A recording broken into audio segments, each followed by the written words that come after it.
ఇప్పుడు మిత్రులందరూ అడిగే ఒక ప్రశ్న ఏమిటి అంటే, ఇప్పుడు పుతిన్ గారు ట్రంప్ గారిని కలిశారు కదా, 6 పాయింట్స్ అజెండా అంటారు. 6 విషయాలు క్లియర్గా ఈయన చెప్పారు. ఇది మీరు ఒప్పుకుంటే ఇమీడియట్గా ఈ మిలిటరీ యాక్షన్ నేను ఆపేస్తాను, మీకు ఓకేనా?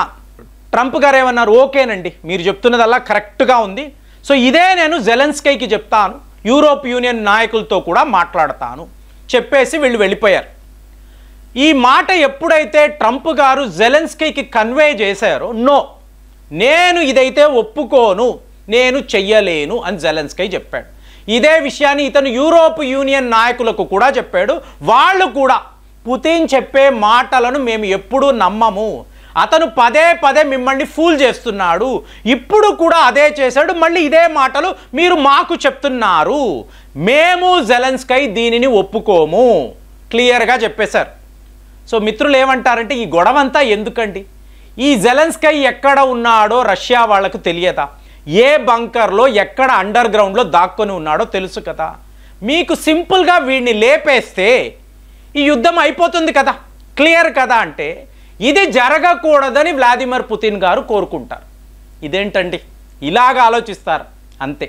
జియో పాలిటిక్స్లో ఇలాగే ఉంటుంది.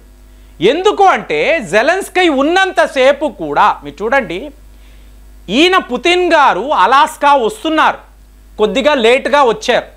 మరి ఈయన ఏం చేశారు? 2 మిసైళ్ళు, 74 డ్రోన్స్. మీరు నమ్మరు ఫ్రెండ్స్, 24 అవర్స్లో 110 స్క్వేర్ కిలోమీటర్స్ని రష్యా మిలిటరీ ఈస్ట్ యుక్రెయిన్ ప్రాంతాలను వాళ్ళు స్వాధీనం చేసుకున్నారు. ఏది? బయలుదేరుతున్నప్పుడు 24 అవర్స్లో. అంటే ఇక్కడ పుతిన్ చెప్పేది ఏమిటి? ఈ మిలిటరీ యాక్షన్ ఇలాగే కొనసాగుతుంది, ఎవడి కోసరము నేను దీనిని ఆపను. నెగోసియేషన్స్ అంటావా, పదా మనం కూర్చొని మాట్లాడదాం. యుద్ధము అంటావా, పదా నేను అక్కడ రెడీగా ఉన్నాను. ఇది ఎలా ఉంటుందంటే, మీకు యుద్ధము ఆగిపోయినా పుతినే గెలవాలి, యుద్ధము కొనసాగినా పుతినే గెలవాలి. అంటే రష్యా గెలుపు అనేది ఇక్కడ ఖాయం. సో ఇదే అర్థం చేసుకోవాలి. చూడండి, జెలెన్స్కీ ఉంటేనే ఇది జరుగుతుంది. ఒకవేళ వీళ్ళు జెలెన్స్కీని లేపేశారు అనుకోండి, ఏమవుతుంది? ఇమీడియట్గా రష్యా వాళ్ళు మిలిటరీ యాక్షన్ తీసుకోవడానికి ఎవరు ఉండరు, శత్రువే ఉండడు. ఎందుకంటే యుక్రెయిన్ అన్నప్పుడు ఒకప్పుడు అది రష్యా భాగమే. సో యుక్రెయిన్ ప్రజలకు ఎటువంటి హాని అనేది కలగకూడదు. సో యుద్ధం ఆగిపోతుంది. మళ్ళీ ఎలక్షన్స్ అంటారు, మళ్ళీ అమెరికా వాడు నాటో దళాలు, వాళ్ళకి ఏది బాగా వచ్చు, కుట్ర పన్నడం, మళ్ళీ ఒక కొత్త కుట్ర, మళ్ళీ రష్యా యుద్ధము చెయ్యాలి అంటే అంత ఈజీ కాదు. కాబట్టి ఆగితే శాశ్వతంగా ఇది ఆగిపోవాలి, లేదా ఇలా కొనసాగుతూనే ఉండాలి. ఇది పుతిన్ యొక్క మైండ్ గేమ్. సో జెలెన్స్కీ అలాగే ఉండాలి, వాడు ఇలా యుద్ధము చేస్తూనే ఉండాలి. రష్యా యుక్రెయిన్కి సంబంధించిన, చూడండి ఫ్రెండ్స్, ఇక్కడ కూడా ఇష్టము వచ్చినట్టు ఆక్యుపై చేసుకోవడం కాదండి. మీరు డోన్బాస్ రీజన్ అన్నారు అనుకోండి, డోనాన్స్క్, లూహాన్స్, అలాగే జాపోరిజియా, కార్సన్, ఈ 4 ప్రాంతాలనే రష్యా వాళ్ళు టార్గెట్ చేస్తారు. పక్కనే క్రీమియా అనబడే ఇంకొక ప్రాంతం. ఏంటిది? ఇదంతా కూడా పోర్టు నగరాలండి. రష్యా యొక్క వ్యాపారము బాగా జరగాలి అంటే, రష్యా ఓడలు భారత్ దాకా రావాలి అంటే, ఈ సముద్ర జలాలు, ఈ పోర్టు నగరాలు రష్యాకు చాలా చాలా ముఖ్యం. అసలు పాకిస్తాన్ అనబడే దేశము విడిగా ఏర్పాటు చేయడానికి కూడా ఇదే కారణం. సో మోదీ గారు పుతిన్ గారితో మాట్లాడినప్పుడు, ఇది ఎప్పుడు 2022లో పుతిన్ చెప్పిన అతి ముఖ్యమైన కారణం ఇదే. ఈ ప్రాంతాలు ఎప్పుడైతే నాటో చేతికి వెళతాయో మా వ్యాపారం పూర్తిగా ఆగిపోతుందండి. ఆ సముద్ర జలాలంతా యుక్రెయిన్, నాటో, అమెరికా చేతిలోకి వెళ్ళిపోతే మేము ఏమీ చెయ్యలేము. కాబట్టి ఈ విషయంలో నో కాంప్రమైజ్. అవసరమైతే టోటల్ యుక్రెయిన్ని మేము స్వాధీనం చేసుకుంటామే తప్ప ఈ ప్రాంతాలను విడిచిపెట్టము.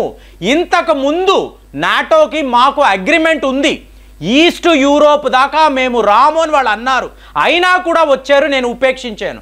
ఇవాళ యుక్రెయిన్ దాకా వస్తే ఛాన్సే లేదండి, 3వ ప్రపంచ యుద్ధమే వచ్చినా మేమైతే కాంప్రమైజ్ కామని క్లియర్గా పుతిన్ చెప్పడం. సో ఇప్పుడు ఈ పరిస్థితిలో మీకు ఈ 6 పాయింట్స్, ఫస్ట్ విషయం ఏమిటి అంటే, మీరు ఒక సీజ్ ఫైర్ అగ్రిమెంట్ వెయ్యండి. ఆ అగ్రిమెంట్ ప్రకారమే ప్రతిదీ జరగాలి, జరగకపోతే మళ్ళీ యుద్ధం. First point. ఇక రెండవది అన్నారు అనుకోండి, యుక్రెయిన్ సరిహద్దులో ఎక్కడ నాటో కనిపించకూడదు, యుక్రెయిన్ని మీరు నాటోలో కలపకూడదు, ఇది రెండవ విషయం. ఇక మూడవ విషయము అన్నారనుకోండి, ఈ డాన్బాస్ రీజన్లో ఎక్కడా కూడా యుక్రెయిన్ సైనికులు నాటో సైనికులు కనిపించకూడదు, కనిపిస్తే మళ్ళీ యుద్ధమే. ఇక నాలుగవది, ఒకవేళ ఇదంతా ఓకే అంటే నా వైపు నుంచి ఈ ఖార్సన్ జాపోరిజియాలో ఉన్న రష్యా సైనికులు మేము వెనక్కి వెళతాం. చూడండి, for the first time Putin తగ్గినట్టు, అంటే క్రీమియా మాదే, లూహాన్స్ డోనాన్స్క్ మాదే. సో ఈ మధ్యలో ఉన్న ప్రాంతాల నుంచి మేము వైదొలుగుతాము, ఇది కండిషన్. ఇక ఐదవది అన్నారనుకోండి, క్రీమియా అన్నాము కదా, సో క్రీమియా చుట్టూత పోర్టు నగరాలు అది కూడా మాదే. ఇక ఆరవది, మా రష్యాలో ఉండే ఆర్థోడాక్స్ క్రైస్తవ మతము, సో ఈ మతానికి సంబంధించిన ప్రచారము యుక్రెయిన్లో ఫ్రీగా జరగాలి. ఇప్పుడు నాటో దేశాలకు సంబంధించిన క్రైస్తవ మిషనరీలు వీళ్ళు యుక్రెయిన్లోకి వస్తున్నారండి. ఫండింగ్ అంటూ మెల్లమెల్లగా నాటో దళాలను యుక్రెయిన్లోకి దింపాలని చూస్తున్నారు. అలా కుదరదు. రష్యా యొక్క ఆర్థోడాక్స్ చర్చ్ యుక్రెయిన్లో ఉండాలి. ఇలాగ 6 కండిషన్స్ పెట్టి వీటిని మీరు ఒప్పుకుంటే ఇమీడియట్గా మిలిటరీ యాక్షన్ అనేది ఉండదు, ఆపేస్తాం. లేకపోతే 24 అవర్స్లో 110 కిలోమీటర్లు, ఇంకొక 24 అవర్స్లో ఇంకొక 110 కిలో, ఇలాగా ఈస్ట్ యుక్రెయిన్ అంతా మేము స్వాధీనము చేసుకుంటూనే వెళతాము. ఏంటండి చెయ్యడం వల్ల రష్యాకి ఏమిటంటే 30 trillion American dollars worth of భూములు, అవి ఎవ్వరూ అక్కడికి రావడానికి లేదు. రష్యా సైనికులు తప్ప ఎవరు అక్కడ అడుగు పెట్టినా కూడా ఒక భీకరమైన మిలిటరీ యాక్షన్ ఉంటుంది. సో దాన్ని ప్రూవ్ చేయడానికే మీకు రష్యా చుట్టూర్తా కూడా మీకు న్యూక్లియర్ పవర్డ్ క్రూజ్ మిజైల్స్ను S-400ని S-500ని టోటల్గా డిప్లాయ్ చేసేసారు. అంటే ఎంత పెద్ద యుద్ధము వచ్చినా మేమైతే కాంప్రమైజ్ అవ్వము, ఈ ప్రాంతాలను విడిచిపెట్టాము. కాబట్టి ఇది అర్థం చేసుకున్న ట్రంప్ ఏం మాట్లాడుతున్నారు, పుతిన్ చెప్పింది వినేస్తే అయిపోయింది కదా, పుతిన్ అడిగిన ల్యాండ్స్ ఇచ్చేస్తే కొంత ఉండాలి కదా బార్గెనింగ్లో, అది ఇచ్చేద్దాము, యుద్ధం ఆగిపోతుంది కదా, అందరికీ కూడా హ్యాపీ కదా అంటే రష్యా వాళ్ళు గ్యారంటీ ఇస్తానంటున్నారు. ఈ యుద్ధము ఆగిపోతే యుక్రెయిన్ని కాపాడే బాధ్యత మాదే అని చెప్పి పుతిన్ స్వయంగా నాకు చెప్పారు. నాటో అక్కర్లేదు, అమెరికా అక్కర్లేదు, రష్యా వాళ్ళే చూసుకుంటారు కదా.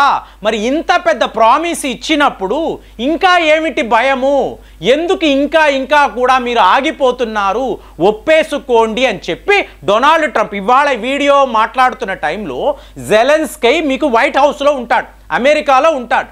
ట్రంప్ గారు ఇదే చెప్తారు జెలెన్స్కీకి, వినరా బాబు చాలు అని చెప్పి చెప్తారు. కానీ ఇంతలో యూరోప్ యూనియన్ వాళ్ళు కూడా బోల్డ్ అంత డబ్బు ఇచ్చి ఉన్నారు కదండి. మరి మా సంగతి ఏంటి, మా భూములు ఏంటి, మా రేర్ ఎర్త్ మినరల్స్ ఏంటి, ఇదంతా మేము గాలికి వదిలేయాలా, పూర్తిగా రష్యాకు సరెండర్ అయిపోవాలా, మేము ఏం చెయ్యాలి అంటే బాబు అది కూడా వదిలేసుకోండి, మళ్ళీ వ్యాపారం చేసుకొని సంపాదించుకోవచ్చు. కాబట్టి ఇవాళ రష్యా చెప్పింది విని ఈ మిలిటరీ యాక్షన్ని ఆపేస్తే ఫైనల్గా నార్వే వాళ్ళు నాకు ఒక నోబెల్ బహుమతి ఇస్తారా బాబు, దయచేసి వినండి అని చెప్పి ట్రంప్ గారు తన విన్నపాన్ని జెలెన్స్కీకి యూరోప్ యూనియన్కి చెప్తారు. మరి వీళ్ళు వింటారా, మీకేమనిపిస్తుంది మీరు కామెంట్స్లో తెలియజేయండి. మళ్ళీ వచ్చే వీడియోలో కలుద్దాం. జై హింద్.